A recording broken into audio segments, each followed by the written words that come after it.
Hello. Hello, சொல்லுங்க. TV சரியா தெரியலங்க. கிட்ட போய் உட்காந்து பாருங்கம்மா.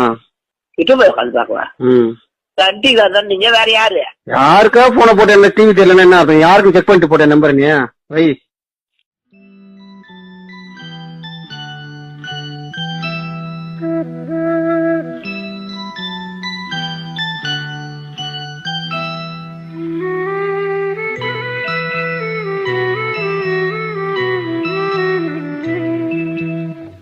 தென்பாண்டி சீமையிலே தேரோடும் வேதியிலே மான் போல வந்தவனே யாரடித்தாரோ